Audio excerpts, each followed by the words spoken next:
मिस्र की सरजमीन पर फिरौन का राज था, और सिर्फ राज ही नहीं, घमंड का ऐसा पहाड़ था कि वो खुद को खुदा कहने लगा था। लोग उसके सामने सिर झुकाते, डरते, कांपते, और वही डर फिरौन के घमंड को और भी बड़ा कर देता था। फिरौन कहता था, मैं हूं मिस्र का मालिक, मेरे बिना इस धरती पर कुछ नहीं हिल सकता। लेकिन एक दिन उसके इस घमंड को झटका देने वाला पहला अलामत सामने आया। मिस्र की रात गहरी और डरावनी थी। शाही महल की सबसे ऊंची बालकनी पर दुनिया का सबसे ताकतवर बादशाह फिरौन खड़ा था, लेकिन आज उसकी आंखों में नींद नहीं थी। उसके कानों में एक अजीब सी गूंज थी, पानी की नहीं बल्कि खून के बहने की आवाज। वह नील नदी की तरफ देख रहा था, वही नील नदी जिसे वह अपनी मिल्कियत समझता था। लेकिन आज उसे उस नदी के काले पानी में अपना चेहरा नहीं बल्कि मौत का साया दिखाई दे रहा था। उसके हाथ कांप रहे थे। उसने पास रखे सोने के ग्लास को उठाया और पानी पीने के लिए होठों से लगाया, लेकिन जैसे ही पानी उसके मुंह में गया, वह गाढ़ा बदबूदार खून बन गया। फिरौन ने जोर से जाम को फर्श पर दे मारा। नहीं, वह चीखा, यह मूसा का जादू है, यह हकीकत नहीं हो सकती। लेकिन यह हकीकत थी, और यह सिर्फ शुरुआत थी उस खौफनाक अंजाम की जो इतिहास के पन्नों पर हमेशा के लिए दर्ज होने वाला था। कुछ दिन पहले ही हजरत मूसा अलैहिस्सलाम फिरौन के दरबार में आए थे। उनका चेहरा नूरानी था, लेकिन आंखों में जलाल था। मूसा अलैहिस्सलाम ने कहा था, ऐ फिरौन, अब भी वक्त है, बनी इज़राइल को छोड़ दे और अपने रब के सामने झुक जा, वरना मिस्र की जमीन तुझे उगल देगी और आसमान तुझ पर रोएगा भी नहीं। फिरौन अपने तख्त पर अकड़ कर बैठा था। उसने अपनी हंसी उड़ाई थी। मैं मिस्र का रब हूं, ये हवाएं, ये पानी, ये सूरज, सब मेरे हुक्म के गुलाम हैं। तेरा रब मेरा क्या बिगाड़ लेगा? लेकिन फिरौन भूल गया था कि मिट्टी का बना इंसान जब खुदाई का दावा करता है तो कुदरत उसे तोड़ने के लिए अपनी सबसे छोटी फौज को भेजती है। अल्लाह का गजब उतरना शुरू हुआ। वह मिस्र जो अपनी खूबसूरती पर नाज करता था, अब एक बदबूदार नरक बन चुका था। 1. खून का कहर। सबसे पहले पानी ने बगावत की। मिस्र का हर कुआं, हर नहर, हर घड़ा खून से भर गया। मिस्रवासी प्यास से तड़प रहे थे।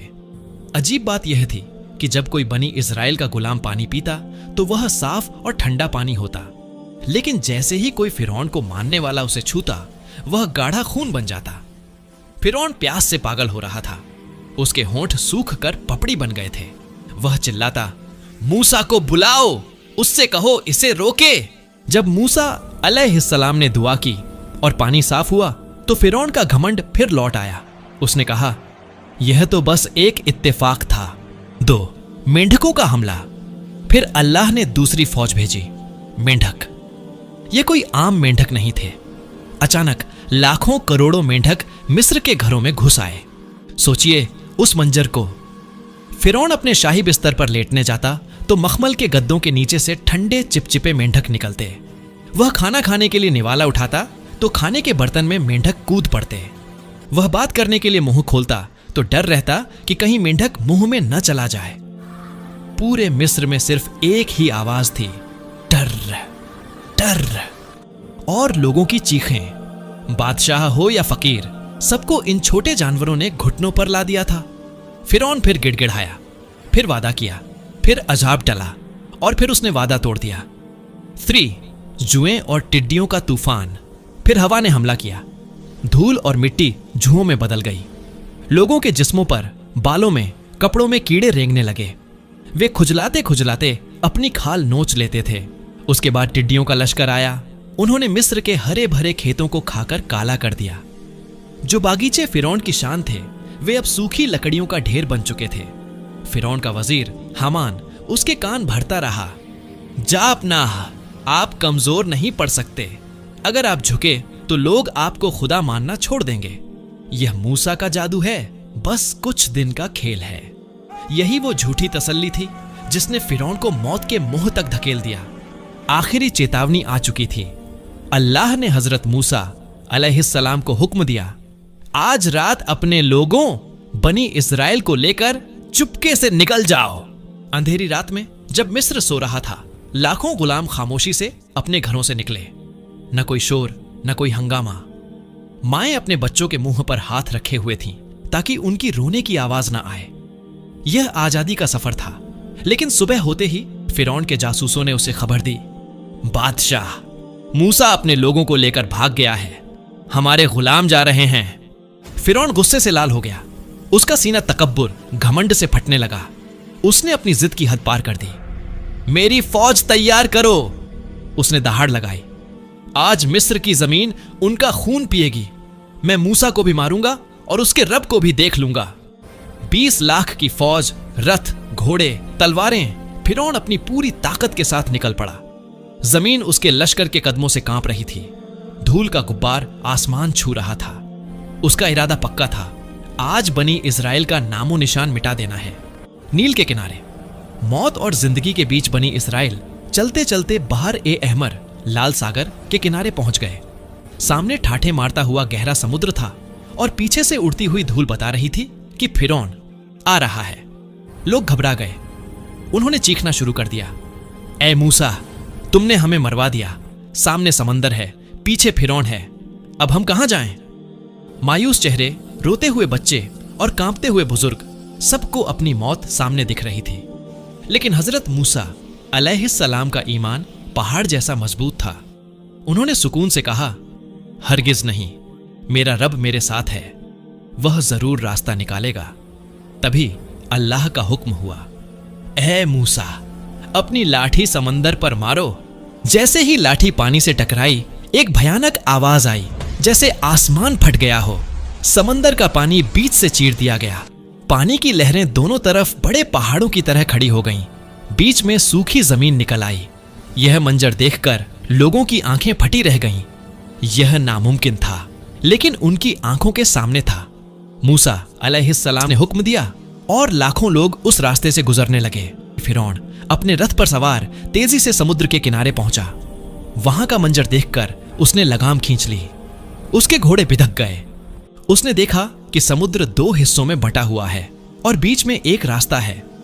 पानी की दीवारें खड़ी थीं, मानो किसी हुक्म का इंतजार कर रही हों। फिरौन के दिल में पहली बार खौफ पैदा हुआ। उसकी अंतरात्मा ने कहा, मत जा, यह जाल है, यह रब का मौजज़ा है। वह ठिठक गया। वह पीछे हटने ही वाला था कि तभी अल्लाह की हिकमत देखिए। हजरत जिब्राइल अलैहिस्सलाम एक इंसानी शक्ल में एक घोड़ी पर सवार होकर आए और फिरौन के घोड़ों के आगे से तेज रफ्तार में उस समुद्री रास्ते में घुस गए। फिरौन के घोड़ों, जो नर थे, ने जब घोड़ी को आगे जाते देखा तो वे बेकाबू होकर उसके पीछे दौड़ पड़े। फिरौन चाहकर भी उन्हें रोक न सका। जैसे ही फिरौन रास्ते पर उतरा, उसकी पूरी फौज, वजीर, सिपाही, हाथी, घोड़े सब उसके पीछे चले आए। उन्हें लगा कि रास्ता उनके लिए भी खुला है। हम मूसा को पकड़ लेंगे, वे चिल्लाए। बनी इजराइल का आखिरी आदमी समुद्र के दूसरे किनारे पर सुरक्षित पहुंच चुका था। फिरौन और उसकी पूरी फौज अब समुद्र के ठीक बीचों बीच थी। दोनों तरफ पानी की ऊंची ऊंची दीवारें थीं, जो अब कांप रही थीं।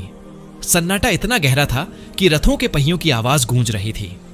अचानक हजरत मूसा अलैहिस्सलाम ने अल्लाह के हुक्म से अपनी लाठी दोबारा पानी की तरफ बढ़ाई और तब वह हुआ जिसका डर था।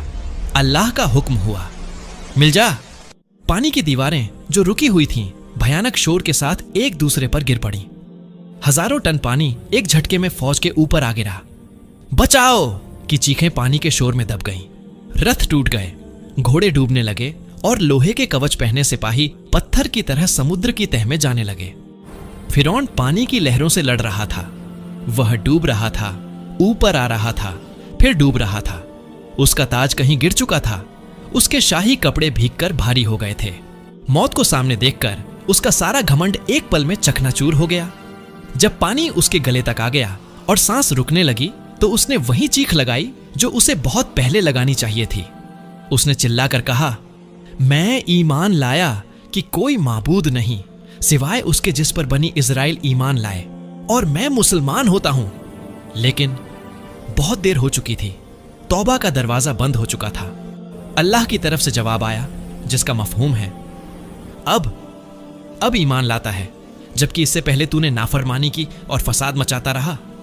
कहा जाता है कि उस वक्त हजरत जिब्राइल अलैहिस्सलाम ने समंदर की काली मिट्टी कीचड़ उठाई और फिरौन के मुंह में ठूंस दी, ताकि वह रहमत की कोई और बात न कह सके, क्योंकि अब फैसले का वक्त था, रहमत का नहीं। फिरौन कहता था, मैं हूं मिस्र का मालिक, मेरे बिना इस धरती पर कुछ नहीं हिल सकता। फिरौन मर गया, लहरें शांत हो गईं, लेकिन कहानी यहां खत्म नहीं होती। यहीं पर वह ट्विस्ट है जो आज भी वैज्ञानिकों और दुनिया वालों को हैरान करता है। आमतौर पर जब कोई समुद्र में डूबता है तो उसका जिस्म मछलियां खा जाती हैं, या वह गलकर खत्म हो जाता है, या फिर वह गहरे पानी में हमेशा के लिए खो जाता है। लेकिन अल्लाह ने फिरौन के लिए एक अजीब और अनोखी सजा चुनी। अल्लाह ने कुरान में फरमाया, आज हम तेरे बदन, बॉडी को बचा लेंगे ताकि तू अपने बाद आने वालों के लिए एक निशानी बना रहे। समुद्र की लहरों ने फिरौन की लाश को निगला नहीं, बल्कि उसे उगल दिया। उसकी लाश पानी के ऊपर तैरती हुई किनारे पर आ लगी। यह वही जगह थी जहां बनी इजराइल खड़े थे। उन्होंने अपनी आंखों से देखा कि वो शख्स जो खुद को रब कहता था, आज एक बेजान सूजी हुई लाश बनकर रेत पर पड़ा है। न कोई सिपाही उसे उठाने वाला था, न कोई नौकर। असली ट्विस्ट यह है, हजारों साल गुजर गए, मिस्र की सभ्यताएं खत्म हो गईं, लेकिन उस फिरौन जिसका नाम रामसेस द्वितीय या मरनबताह माना जाता है की लाश आज भी मौजूद है। अल्लाह ने उसे मिट्टी में मिलने नहीं दिया, उसे मम्मी बनाकर महफूज रखा गया। आज वही फिरौन जो कहता था, मैं सबसे बड़ा हूं, मिस्र के एक म्यूजियम में कांच के एक बक्से, ग्लास बॉक्स के अंदर पड़ा है। हजारों साल से लोग आ रहे हैं, उसे देख रहे हैं। वह न मरकर मिट्टी हुआ, न जिंदा रहा। वह इबरत का पुतला बन गया। उसका चेहरा आज भी उस खौफ और दर्द को बयां करता है जो उसने डूबते वक्त महसूस किया था। उसका जिस्म गवाही दे रहा है कि ताकत सिर्फ अल्लाह की है और घमंड का अंजाम हमेशा जिल्लत है। इस कहानी का अंत किसी परियों की कहानी जैसा सुखद नहीं, बल्कि एक भारी खामोशी वाला है। जब पर्यटक, टूरिस्ट्स उस मम्मी को देखने जाते हैं तो शायद वे सिर्फ एक पुरानी लाश देखते हैं, लेकिन हकीकत की नजर से देखो तो वह लाश चीख चीख कर कह रही है, मैं भी महलों में रहता था, मेरे पास भी फौजी ताकत थी, मैं समझता था मैं कभी नहीं मरूंगा, लेकिन आज मैं यहां हूं, बेबस, लाचार और तमाशा बना हुआ।